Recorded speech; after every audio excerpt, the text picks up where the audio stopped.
Jason, when was your first serious injury? My first serious injury was 8th grade football. I tackled somebody, I was taken to the ground, and we both hit like on my shoulder, and I popped it out, and then it like kind of came back in. And I remember like moving it and like it works still, but like it was a weird connection because like until something like that happens to you, you don't register like joints. You just feel movement. Yeah. But then like anatomically, I was like, oh, that's what that is. And like that was a weird thing. And then I had shoulder laxity problems since then. What was your emotional reaction like to that? Were you scared or? Yeah, I didn't know if it was a big deal or not. Like, I don't want to go cry to the coaches. Yeah. At the same time, I feel like that was weird. I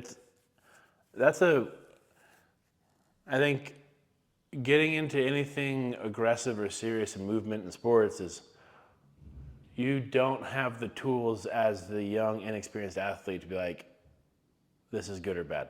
Yeah. Push through the pain, learn some toughness. You just have no idea. But that's where that journey started. And then I remember freshman year, I had some problems with my shoulders. I had this really weird like leather brace, like imagine like pigskin helmet stuff. Like that's what I felt like. It was like, this doesn't feel good. And then I was basically told like, if I didn't do this band rehab workout for like 4 months in a row, that I wouldn't be cleared to play football by the doctor. And that was my first time of like dialing in, doing something that super sucked by myself every day, the whole summer. And I think that was my first like complete long-term buy-in mode. Yeah. And then he checked me out and he's like, yeah, man, good to go, good job. And that was also a click reward psychologically of like, that sucked a lot, but it did work. I feel like that was an important lesson Yeah. in my career to get, also young age. Yeah. So then after that, what was your next major injury? Next one is I was starting to get pretty good at football in high school, and I believe what happened. I'm pretty sure. I don't know if you like tell yourself a story, right? Like Right. that's what actually happened or not. Yeah. But I believe we were winning and doing well, and at that level, I wasn't very stoppable against that team, and so a kid like went for my knee with his helmet, and he popped my kneecap out like really bad. And then from that day forward, I've just never been the same. Did a lot of damage to my like kneecap, femoral groove, and that started the train. Yeah. Started the train. Yeah, so I mean, my journey of how to keep yourself healthy started in 8th grade, and the interest of that perpetuated after that. I remember going home and my knee was a watermelon, and I couldn't walk, couldn't do anything. And I was like, how in the world do I get back? Which your first thought should be, am I gonna be okay? Yeah. Not, all right, put some duct tape on a coach. But part of the thrill of living, I guess. Yeah. Yeah. So your kneecap injury was your senior year, junior year? That was the end of my sophomore year. Do you remember what year that was like? the date or whatever. 2006, 2007. Okay. Yeah. So then you recovered from that injury, or Kind of. It like quote unquote healed, and then I was a wrestler, and then we were doing like log drills and stuff, and like I could just feel my knee do something, and I'd just fall over. I couldn't pinpoint it, couldn't do anything, and then it just happened enough. Like I can't do anything, and then went to surgeon, and I was like, yeah, I don't know what's going on, man, but like my knee falls apart. He looks at it, wiggles it a little bit, says, if you want to keep doing stuff, you need surgery. And like that was the first like drop. yeah, Being told you need surgery and like not being prepared, like that's even like coming to you. Like it wasn't like you tore your ACL and you think about it, or I mean, yeah, I didn't know that's what it was like. I mean, it's obvious. You're going to the surgeon, like, right? right. Like, I didn't go to the butcher shop and get like a vegan hamburger. Like, but that dropped me pretty hard mentally. Got surgery, and then the way stuff got realigned, it just really hurt. It was just so grindy. But just kept going. Kept going. So you ended up, like on paper, you were a really good football player, right? Even after these injuries, right? Yeah, I think I watched a game of mine a while ago, and it's just funny how your imagination, like you're never as good as you think you were. You're never as like bad as you think you were either. Like film, like really like usually is in the middle. Yeah. Unless it's like ESPN highlights. But I remember there was a few games where I was like, I went balls out. One game I went hard enough on that my body shut down. I had to go to the hospital. Like, that's how hard I pushed it. Yeah, I had a seizure after the game. And it wasn't head trauma. Wasn't that? Wow. It was like 0 sugar, no electrolytes, that kind of seizure. Yeah. And that was a weird day. Mm-hmm. Totally won though. Worth it. Worth it. Crushed it. No, that was a big deal. I was really prepped on like, if I stopped this double team every time, we would win. And that's what happened. Is that I made their initial run game shut down, so then we could stack ourselves in a way that their plan B wouldn't work either. Right. And I went hard. Proud of that game. So after your surgery, like your wrestling related surgery, did you have another injury after that? No, I stayed kind of in that spot. It was like, I don't know, quarter injured, basically Okay. call it. Yeah. And I could train pretty good in that. I was doing high school training, right? Like I'd go work out hard, throw a bunch of hay bales, push a wagon. Yeah. You know what I mean? Yeah. But that level of intensity with how I did it didn't redline me hard enough like college workouts were going to. I could always rest as much as I wanted to, kind of thing. I could always stretch out as much, like I kept the tempo of it. Right. And so I didn't realize I was staying out of pain, resting more. But went to college, and first summer there, I got like a crazy back injury. And I don't remember like doing anything. I just remember it setting on. And then I remember trying to squat, and then like it hurt so bad my chest failed, and I was out. And I did all the rehab stuff. Like, credit to them, that staff was really good at helping athletes Even what I know now, I think they did a good job Yeah. for like what they're doing. Mm-hmm. So that was really cool. And then went through the whole season. My shoulder elasticity started to come back out. Yeah.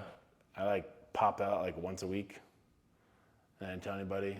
And then after the season, I'm like, I can't move my arm. Then I had surgery. And then I got back in shape again. And then something happened with my right knee. It started to pop out. And I had surgery on that. And then I had to, like, I quit at that point. Like, I just couldn't do it. Like, I can't keep going at that level with this many breaks. And I knew that, and that sucked. Yeah. So, there you go. There's that. So, the time of quitting, you have knee quitting. issues. Time of quitting, I had 3 surgeries and some disc injuries. I had knee surgery on each one, and then a shoulder surgery. And then I took a year off, and I wanted a good scholarship in school. Like, I matured out of like football and matured into like, I want a scholarship, but I'm gonna take school a lot more seriously now. And so I went down and played at NAIA level and got a good scholarship, made a good impression. But the back problem came back hard.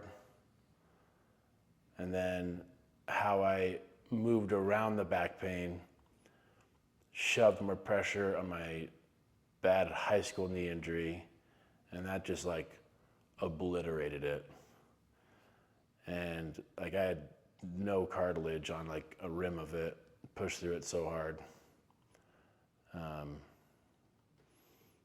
And I was like, I can't go down the stairs. I can't do anything. I can't jump. I can't do anything. So they did another surgery and like move the joint around to give me a little more fresher tissue to play with. Worked really, really hard on that.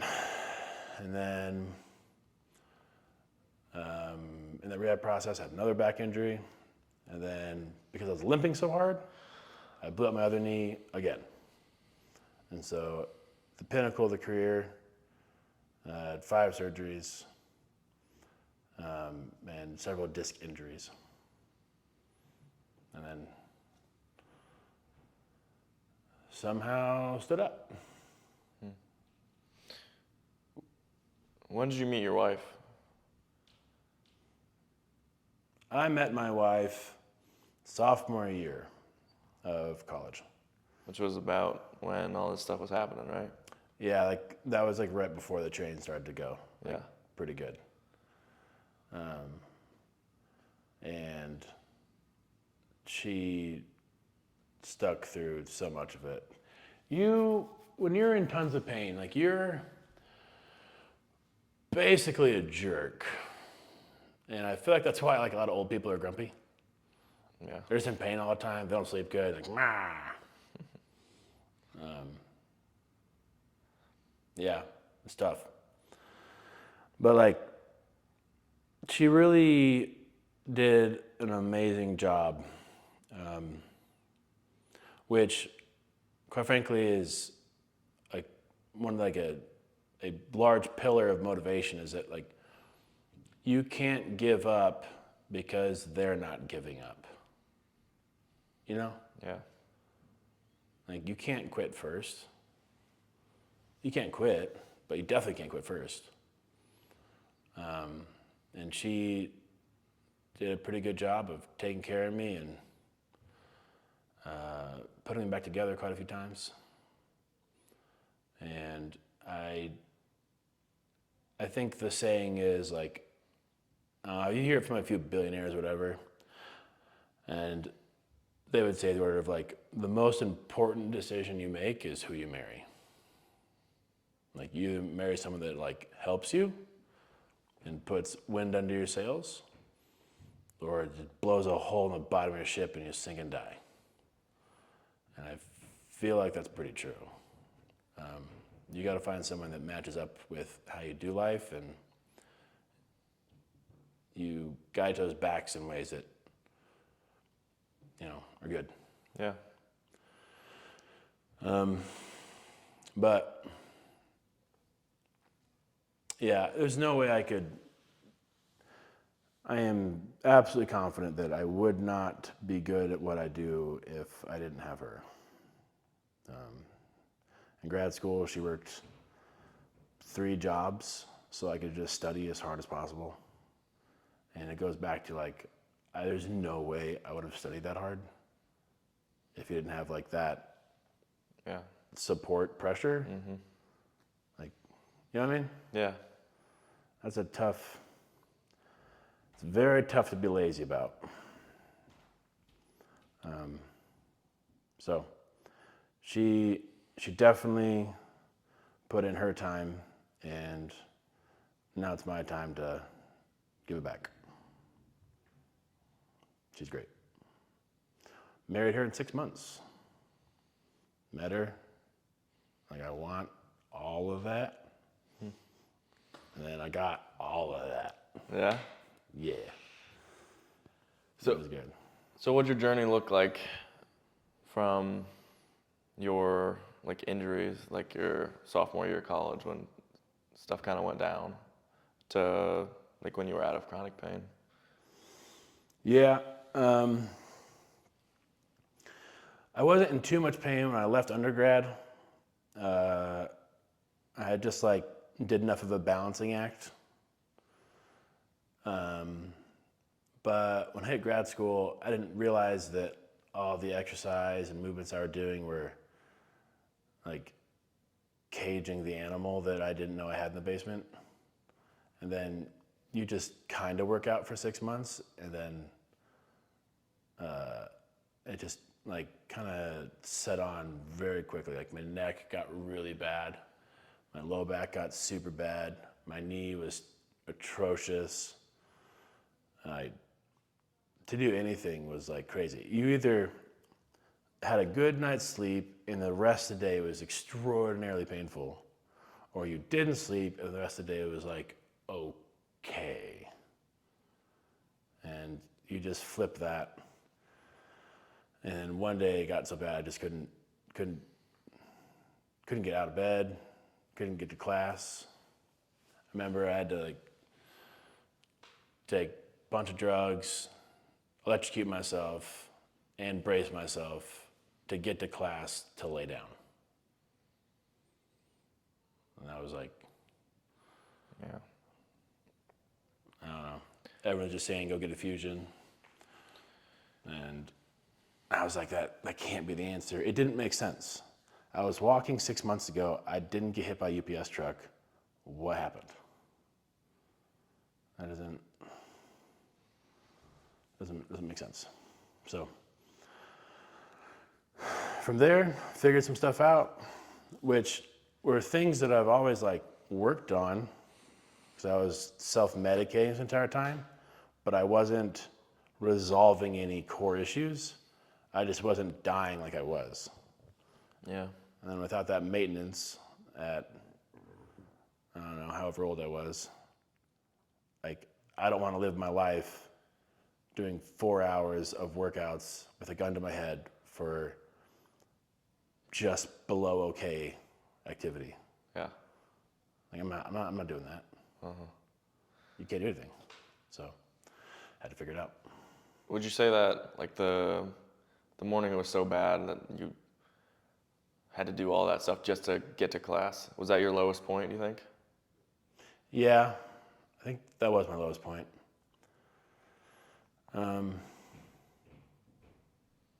Yeah, because I just saw no solution. There wasn't. I had already done all of the things through the entire sports career with all of the resources a college would have to keep you as healthy as possible so you can keep playing. There wasn't anything new for me to do. And you, dude, the movie The Martian, I like quite a bit. And he just like videotaping himself. He's like, I'm on a deserted island or desert like an inhabitable planet by myself. I have like 30 days of food left. Like, I just gotta science the shit out of this.